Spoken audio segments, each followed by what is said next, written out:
Hello everyone. So I wanna keep continue with chapter 8. Thank you for listening. It's gonna be from balcony today. And if you wanna support me, you can subscribe my channel. Arkadaşlar desteklemek istiyorsanız kanalıma abone olabilirsiniz. Size iyi dinlemeler, bana iyi okumalar. Chapter 8. I soon learned to know this flower better. On the Little Prince planet, the flowers had always been very simple. They had only one ring of petals. They took up no room at all. They were terrible to nobody. One morning they would appear in the grass, and by night they would have faded peacefully away. But one day, from a seed blown from no one knew where, a new flower had come up, and the little prince had watched very closely over the small sprout, which wasn't like any other small sprouts on his planet. It might, you see, have been a new kind of bubble.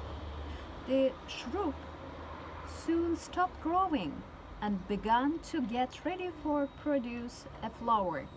The little prince, who was present at the first appearance of huge bud, felt at once that some sort of miraculous apparition must emerge from it. But the flower wasn't satisfied to complete the preparations for her beauty in the shelter of her green chamber. She chose her colors with the greatest care. She adjusted her petals one by one.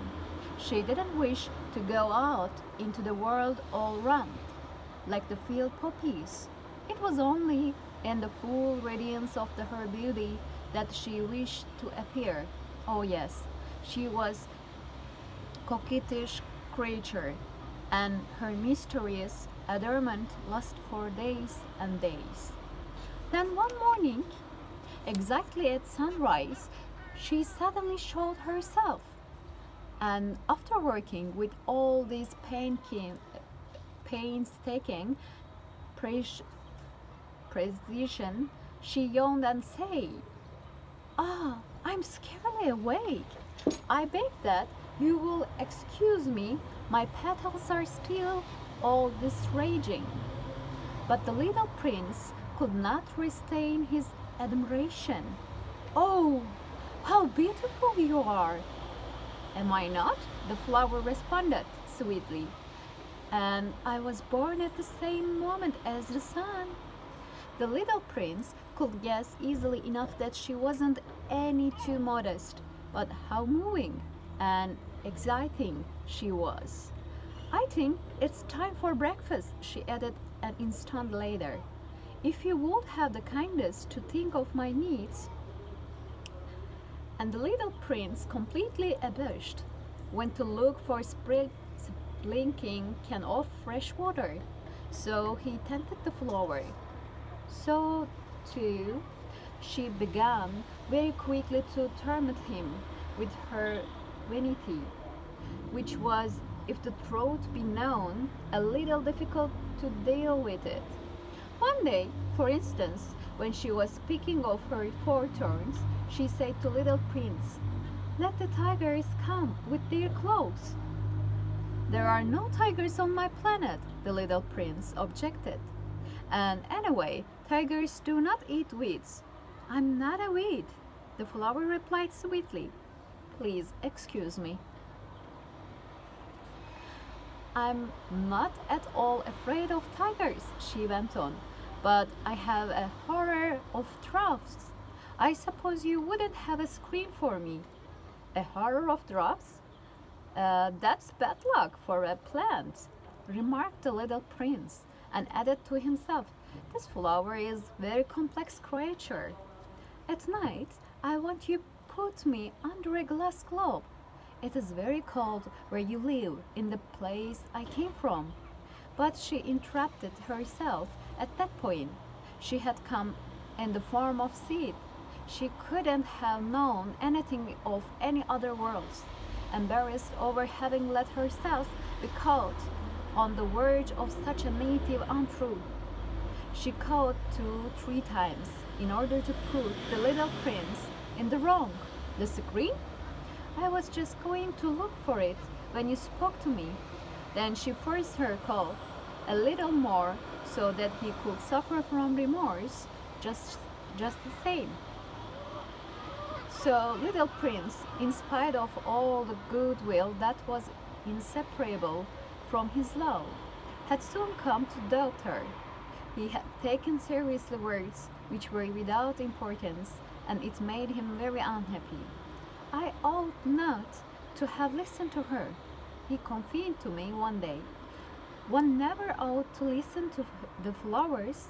One should simply look at them and breathe their fragrance. Mine perfumed all my planet, but I didn't know how to take pleasure in all her grace. This tale of clothes, which disturbed me so much, should only have filled my heart with tenderness and pity. And he continued his confidence. The fact is that I didn't know how to understand anything. I ought to have judged by deeds and not by words. She cast her fragrance and her radiance over me. I ought never to have run away from her. I ought to have guessed all the affection that lay behind her poor little streams.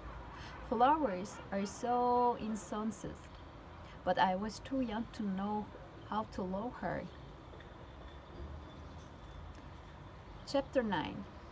I believe that, for his escape, he took advantage of the migration of a flock of wild birds. On the morning of his departure, he put his planet in perfect order. He carefully cleaned out his active volcanoes. He posted 2 active volcanoes, and they were very convenient for heating his breakfast in the morning.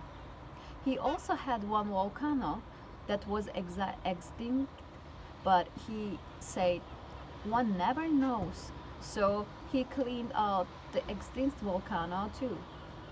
If they all were cleaned out, volcanoes burn slowly and steadily, without any eruptions. Volcanic eruptions are like fires in the chimney. On our Earth, we are obviously much too small to clean out our volcanoes. That is why they bring no end of trouble upon us. The little prince also pulled up with a certain sense of dejection the last little shots of the baubles. He believed that he would never want to return. But on this last morning, all these familiar tasks seemed very precious to him, and when he watered the flower for the last time, and he prepared to place her under and shelter of her glass globe, he realized that he was very close to tears. "Goodbye," he said to Flower, but she made no answer. "Goodbye," he said again. The flower called, but it wasn't because she had a cold.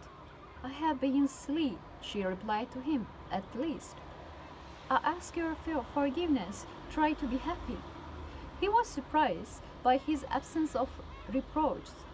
He stood there all bewildered, the glass globe held arrested in midair. He didn't understand this quiet sweetness. "Of course I love you," the flower said to him.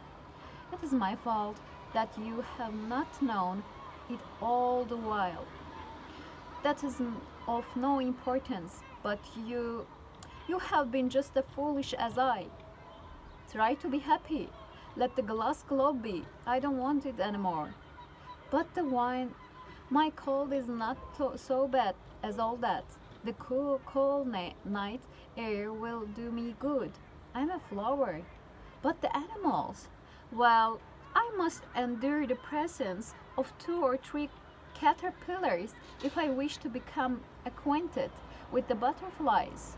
It seems that they are very beautiful, and if not the butterflies and the caterpillars, who will call upon me? You will be very far away. As for the large animals, I'm not at all afraid of any of them. I have my claws." and nearly she showed her 4 turns. Then she added, "Don't linger like this. You have decided to go away. Now go." For she didn't want him to see her crying. She was such a proud flower. Teşekkürler. Görüşmek üzere.